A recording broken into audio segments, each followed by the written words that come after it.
Tibia Timers. Welcome to this beginner's guide on Warzones 1 through 3, where we will go over everything you need to know to join in on the fun and collect the sweet rewards at the end. Before you can participate in Warzones 1, 2, 3, you will need to have progressed through Bigfoot's Burden quest and have at least 1,440 reputation points.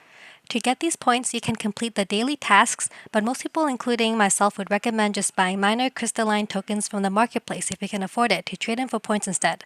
This is way faster, and you usually make the gold back from Warzone profits in just a few days. After you have reached rank 4 and the honorary gnome achievement, you're ready to get Warzone access.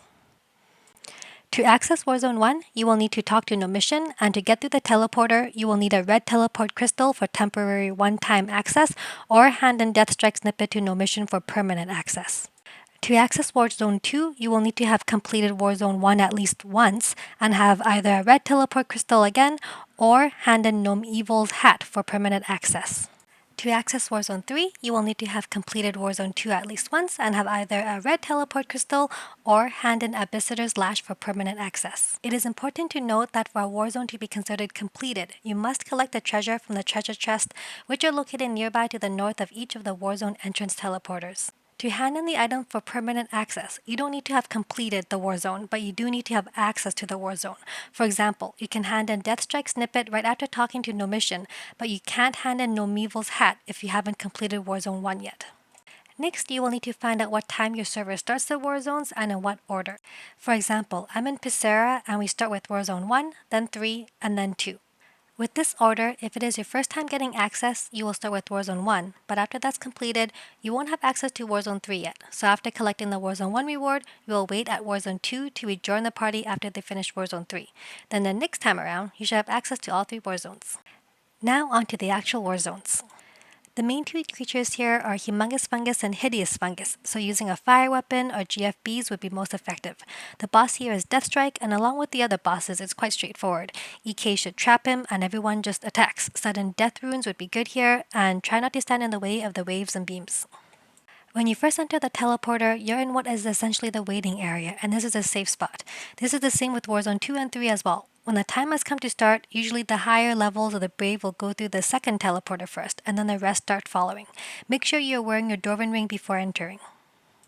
The fungus will usually attack who is doing the most damage to them, so this can get dangerous for a mage. If you're a low level or this is your first time, the safest thing might be to just not attack here and focus on running and staying with the big group.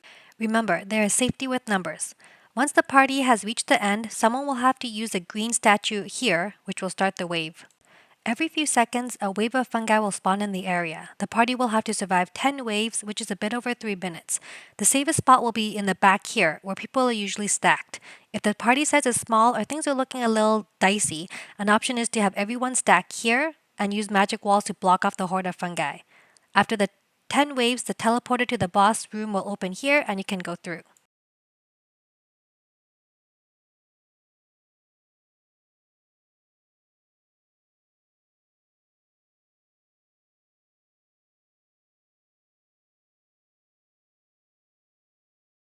Warzone 2. The monsters here are magma crawlers, lava golems, lost berserkers, weepers, and infected weepers. Mages are vulnerable here, as the weepers and infected weepers will usually target the lowest mage, so beware. Energy bombs will be super useful here as everything besides the magma crawlers are close combat and they don't walk over energy. Again, you will be following the pack to move east and to the Bard teleporter. Once you get close, if you see any infected weepers, do not attack them. An infected weeper will need to be lured here. It will spawn parasites which need to be killed directly in front of the bars. When this is done, the gates will be damaged. Do this 3 times in a short period and the wall will be destroyed. To make sure the parasites spawn in front of the gate and not behind it, you can use magic walls or mages can summon demon skeletons to fill the area behind the gate. Sometimes this can take a while as people either through ignorance or bad intentions kill the infected weeper before the gate is down. Just make sure this isn't you. The boss here is Nomivel. It is immune to energy and earth. Otherwise, same thing as Deathstrike, just trap and kill. Warzone 3.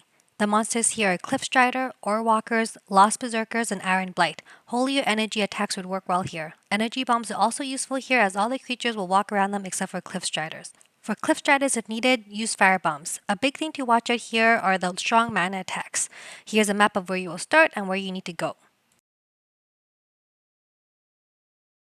At the end here is a dirt mound. Stepping on it will spawn Versparath, who will appear for 20 seconds. Usually it is best not to step on it right away and wait for the party to catch up first before spawning it. This is because the team should try to kill it as fast as possible. When Versparath appears, it will stay for 20 seconds before it disappears, and a bunch of minions of Versparath will appear. After 10 seconds, Versparath will appear again for 20 seconds, and the cycle repeats until Versparath is dead. Once Versparath is dead, the boss teleport to Ambassador will appear.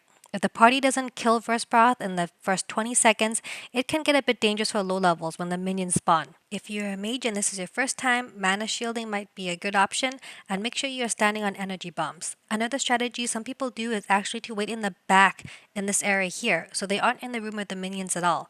The danger in this, however, is there might be a lot of minions left when you make the run to the teleporter, so be on mana shield if you can, and use haste to avoid being trapped. Ambassador, like the other bosses, is pretty straightforward. It does go invisible and retargets often, so just make sure to trap it. And to end with some closing notes. Ice Attack will work on all Warzones if you just want simplicity. The difficulty of Warzones really depends on the size of the party. Sometimes if there are a lot of people, like 30 or more, it's a cakewalk. But if the group is small with only a dozen or people or less, things can get dangerous pretty fast. I've seen a lot of lower levels under 200 die from getting trapped.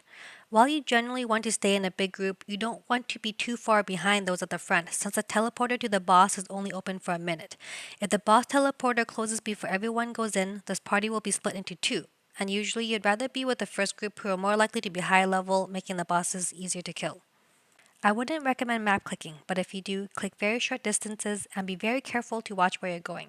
There are a lot of narrow spots on the path that can be blocked with energy bombs, and map clicking can easily lead you away from where you want to go. And that's it. Hope you found this video helpful and stay safe.